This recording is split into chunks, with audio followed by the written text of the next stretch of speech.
Bine v-am găsit, dragii mei din Zodia Gemeni, oriunde v-ați afla.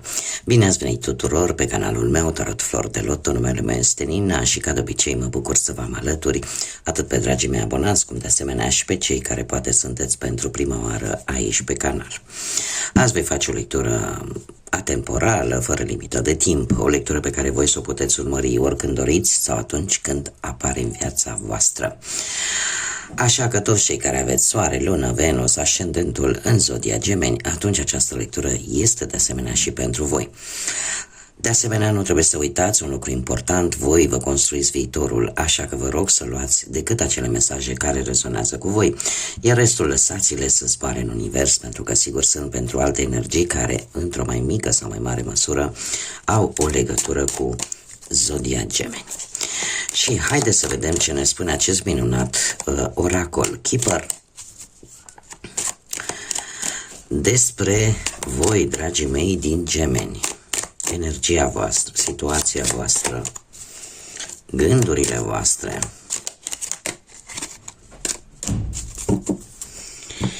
Haideți să vedem.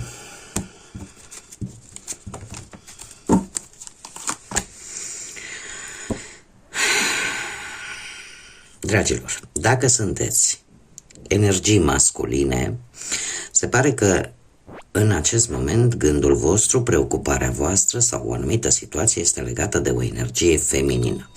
Dacă sunteți doamne, în acest moment preocuparea voastră este relaționată strict de către propria persoană. Ce nu aveți voi în favoarea voastră? Ce nu aveți voi în favoarea voastră? Ceva legat de justiție, ceva legat de anumite lucruri publice, poate. Ceva legat de o situație care implică avocați, poate chiar poliție sau notariați, sau, nu știu, ceva care ține de partea asta fiscală. Posibil, unii dintre voi chiar să fie implicați și în lucruri politice, de ce nu? Ce nu este chiar în favoarea voastră, posibil și un anumit răspuns legat poate de sănătate sau poate legat, nu știu, de un examen care poate să fie atât un examen medical cât un examen de conducere, de exemplu.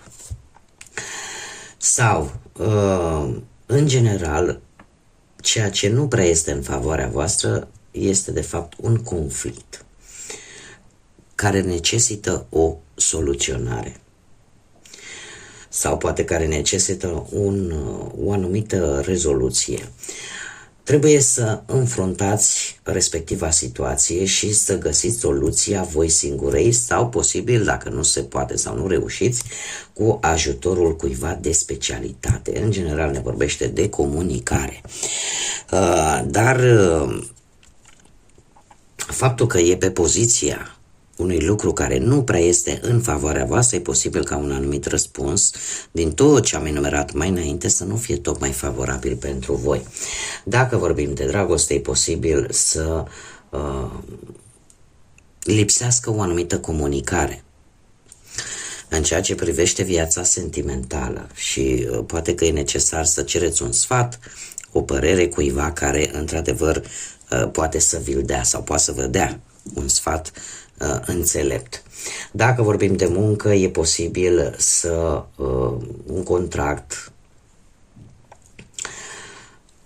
care vă cam nu prea vă convin termenii sau care întârzie să se pronunțe, da? Să se întârzie în semnarea respectivului contract sau condițiile să nu fie unele pe care voi să le agreați în totalitate. Dacă vorbim de bani, e posibil să aveți ceva probleme relaționate cu banii și ar trebui să căutați un ajutor pentru a ieși din respectiva situație. Ce poate fi în favoarea voastră și ce vă poate ajuta în respectiva situație? O energie masculină în principal, dar cu o situație financiară foarte bună. O persoană care are reușite, o persoană realizată,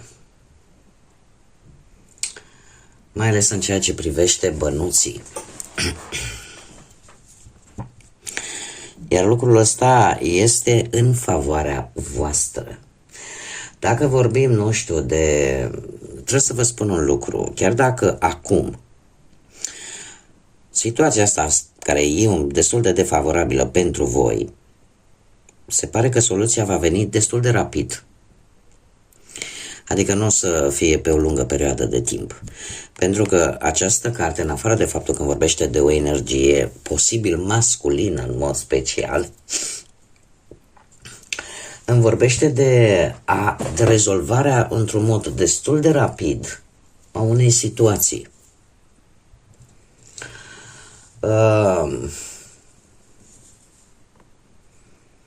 Nu știu, e posibil ca pentru unii dintre voi acest personaj să reprezinte vreun familiar. Un familiar care să vă sprijine, să vă ajute în aceste situații pe care le aveți aici. Dar așa, pe general, se pare că se va găsi o soluție destul de rapidă. Poate simboliza de asemenea, poate o instituție bancară sau poate mai ales pentru partea asta sentimentală, aș spune că e posibil chiar să fie și o persoană un pic materialistă, care să pună preț mai mult pe bani decât pe dragoste. Haideți să o luăm un pic așa, pe porțiuni. Dacă vorbim de sentimental, e posibil să aveți parte de o relație și asta va fi un pic în favoarea voastră, o relație cu o mică diferență de vârstă, da? Dar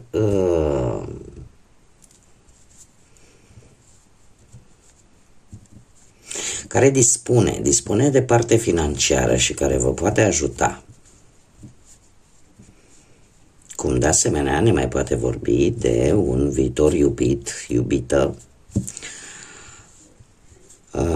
care de asemenea are tot ce-i trebuie. Dacă vorbim de muncă, o reușită profesională și mai ales pentru cei care lucrează în domeniul ăsta bancar, financiar sau legat de firmă. Deci în special pe aceste domenii. Dacă vorbim de bani, se pare că o veste tare bună despre niște bani e pe punctul de a ajunge la voi. Și oricum, toate lucrurile astea sunt în favoarea voastră. Ce puteți voi controla?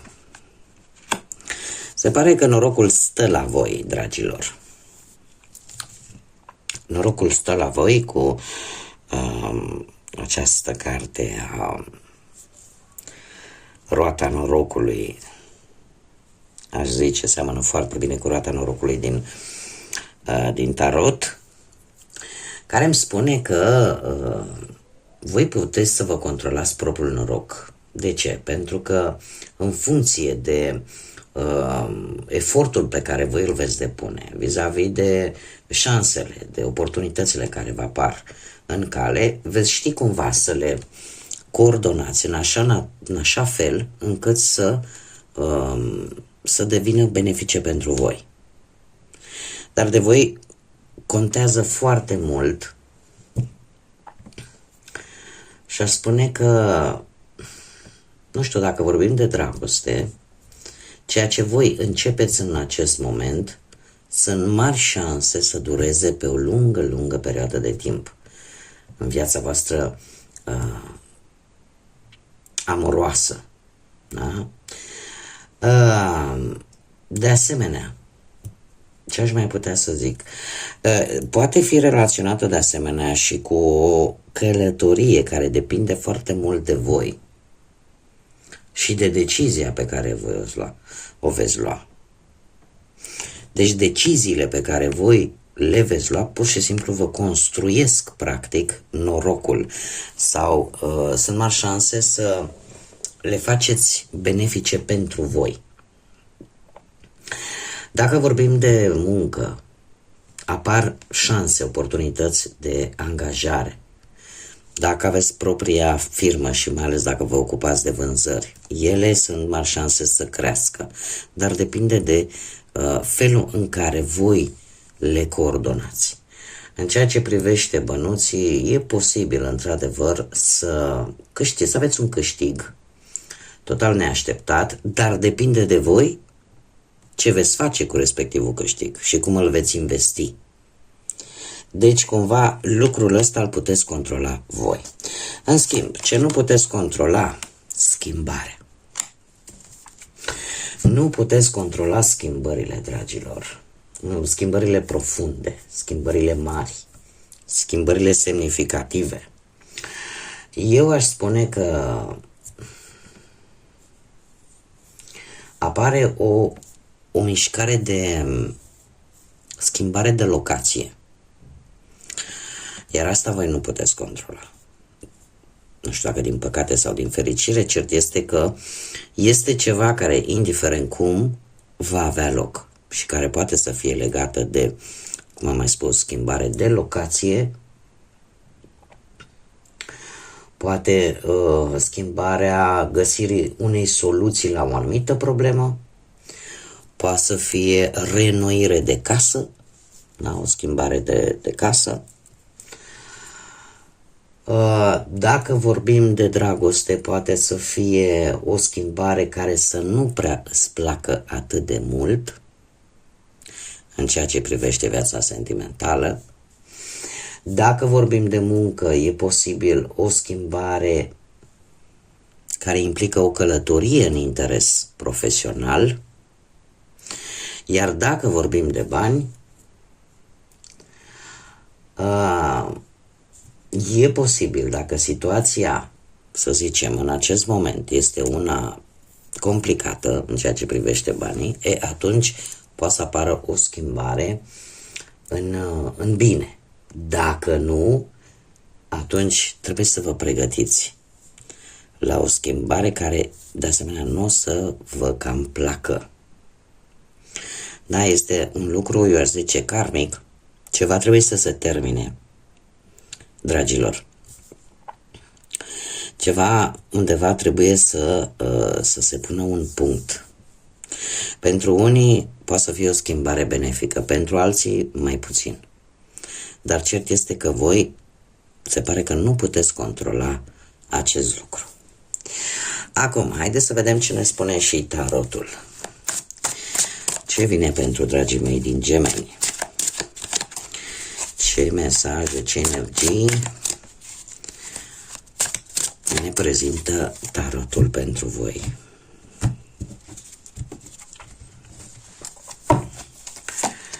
Cum sunteți voi acum? Voi sunteți, nu știu dacă Zodiarac are vreo implicare, dar voi sunteți într-un moment în care vreți, nu știu, sunteți foarte hotărâți în ceea ce privește o situație, o alegere, poate.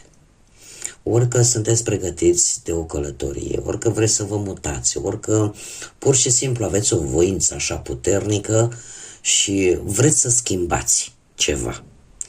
Ori să schimbați, ori poate vreți să, nu știu, să schimbați mijlocul de transport pe care îl folosiți, să cumpărați, să vindeți. Sau poate că e o situație, sunteți într-o situație care necesită atenția voastră mărită. De ce? Pentru că e posibil să fi primit o veste total neașteptată într-un mod foarte rapid și lucrul ăsta să implice atenția voastră în mod special. Ce vă poate face pe voi vulnerabili? Și avem un cavaler de spade. Cred că vulnerabilitatea poate veni în momentul în care voi vă lansați într-o acțiune fără să gândiți tare mult înainte. Și cumva să nu vă pierdeți echilibru. De ce? Pentru că acest cavaler de spade vă poate reprezenta foarte bine și pe voi, fiind o zodie de aer, Deci foarte bine vă poate reprezenta pe voi, dragilor din Gemeni, sau desigur implicarea unei alte zodii de aer, Balanță sau Vărsător. Dar în speță vorbind despre voi, se pare că vulnerabilitatea voastră vine din faptul că trebuie să aveți un plan bine gândit, nu vă aruncați în gol fără să știți încotro. Este în general o carte destul de bună dacă vorbim de muncă. Da? Dacă vorbim de muncă, de ce? Pentru că ne vorbește de cum să zic eu, de un nou job. Dar chiar și așa, indiferent cum, faceți-vă un plan. Da? Nu porniți numai pe ce știți, încercați să obțineți informații. Da? Dacă vorbim, nu știu, de vreo relație, ceea ce vă face pe voi vulnerabili este că de fiecare dată când vă distanțați, cumva, celălalt, dacă aveți pe cineva, știe că va urma o nouă reîmpăcare. Chiar și atunci când poate nu comunicați. De fiecare dată apare o reîmpăcare. Și asta e posibil să vă facă vulnerabili, să vă facă un pic debili. Ce poți face pentru a îmbunătăți o anumită situație și avem forța? Dragilor, în primul și în primul rând ar trebui să vă folosiți acea putere interioară. Puterea interioară vine din blândețe, din curaj, din răbdare, din compasiune, din modul în care voi comunicați, în modul în care voi vă exprimați ceea ce vă doriți. Forța este arcanul major care cel mai mult și cel mai mult ne vorbește de faptul că putem obține lucruri fără să folosim agresivitatea, fără să folosim totul foarte forțat.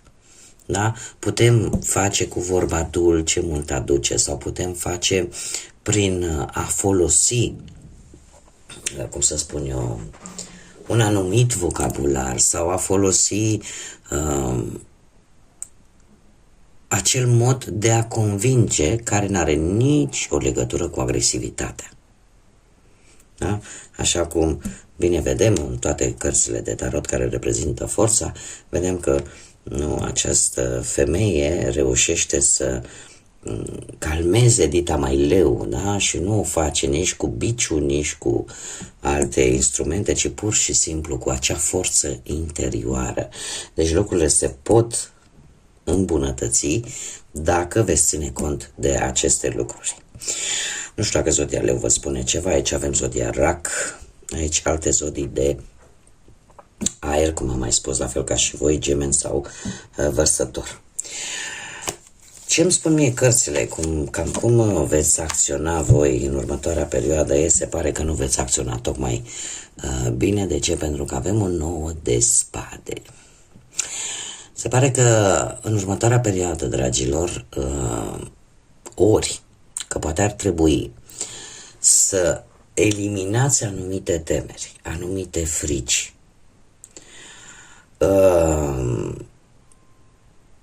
și că ar trebui poate să vă dați seama că sănătatea emoțională cât și fizică sunt foarte importante.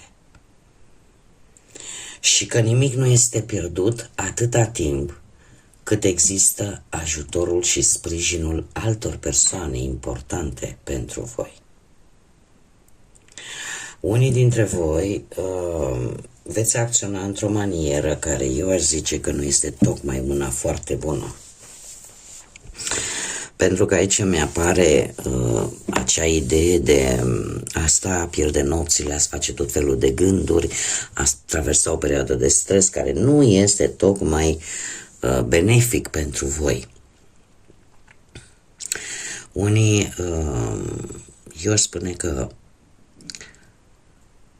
acțiunea pe care voi se pare că unii dintre voi o veți face, nu va face altceva decât să atragă mai multă negativitate în viața voastră. Da? Și ar trebui să nu prea aveți nici încredere totală, mai ales în persoanele pe care recent poate le veți cunoaște, și să știți că întotdeauna încrederea se câștigă. Așa cum îmi place să spun, nu vine din fabrică. Aș fi curioasă să văd, da, dragilor, de voi depinde foarte mult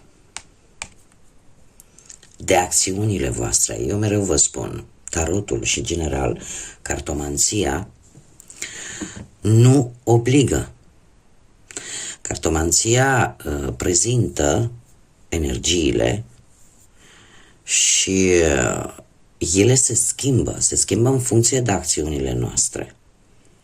Voi, care va fi rezultatul acțiunilor voastre? Voi, dacă veți face aceste lucruri, veți ajunge cu acest 5 de monede să aveți probleme la nivel material, să vă simțiți singuri și cumva apar lucruri negative, pentru că ceea ce manifestați va atrage lucruri negative. 5 de monede îmi vorbește de lipsuri, indiferent de ce vorbim, că vorbim de bani, că vorbim de muncă, că vorbim de dragoste, ceva va lipsi și nu e bine. Dar energia asta de aici, în care mie cărțile mi arată cum veți acționa voi, nu este metoda cea mai bună. Așa că voi, dacă schimbați această energie, cea de aici va dispărea. Da? Așa că, nu știu, trebuie să acționați într-o manieră, într-o altfel de manieră.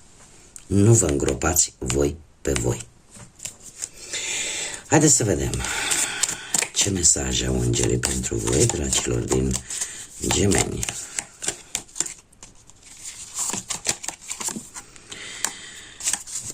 Și avem chakra inimii, foarte interesant. Se spune așa că iubirea este esența materiei însăși. Inima este centrul corpului fizic și acea parte care trebuie să fie într-o mai mare vine în spaniolă. Să fie într-o mai mare sincronie, cred că am zis bine, cu dragostea, cu iubirea. În cazul tău, a iubi și a fi iubit din toată inima nu are niciun risc. Pentru că suntem alături de tine, pentru a te sfătui și pentru a-ți aduce protecția noastră.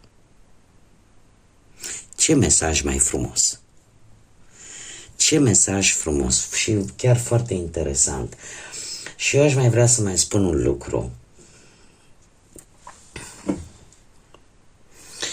Eu aș mai vrea să spun că chakra inimii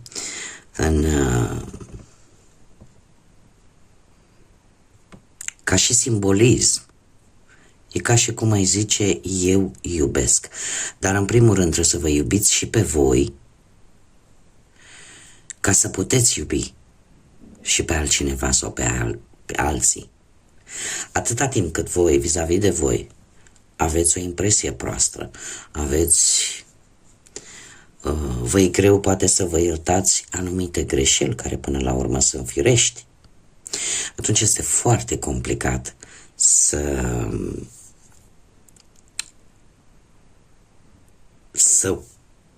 crezi că altcineva te poate iubi sau să poți iubi pe altcineva. În primul și în primul rând trebuie să aveți o părere mai bună despre voi înșivă. Iar acest mesaj, de fapt, despre asta ne vorbește.